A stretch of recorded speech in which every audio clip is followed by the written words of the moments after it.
বৃহস্পতিবার বার্নপুর রোডে একটি দুর্ঘটনা ঘটে।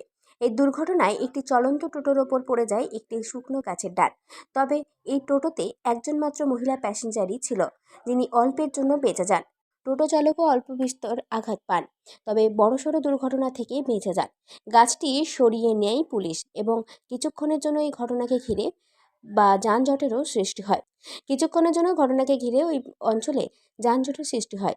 আসানসোল মিউনিসিপ্যাল কর্পোরেশনের কর্মীরা এসে গাছের ডাল সরিয়ে নেন এবং যানজট মুক্ত করেন।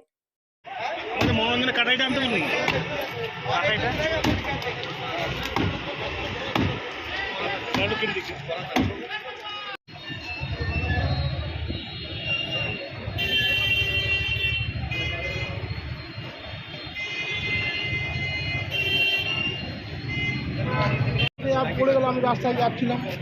আপনার গাড়িতে প্যাসেঞ্জার ছিল? ওই একজন আমাদের ইউকো ব্যাংকের একজন প্যাসেঞ্জার ছিল, তো একটা মহিলা। তো হঠাৎ এটা কি রাস্তা হাওয়া এই যেভাবে পড়ে গেল। তো গাড়ির মধ্যে কজন প্যাসেঞ্জার ছিল? একজনই ছিল, একজনে আর আমি ড্রাইভার, দুজনে, আমার নিজের গাড়ি। তো আপনার কি মাথায় লেগেছে নাকি? আমার মাথায় কাটাচ্ছে, কাঁচ শিশা, কাঁচের মধ্যে কাঁচটা ভেঙে গেছে না, হাতে পায়ে চলে গেছে। বাবা কিছু না।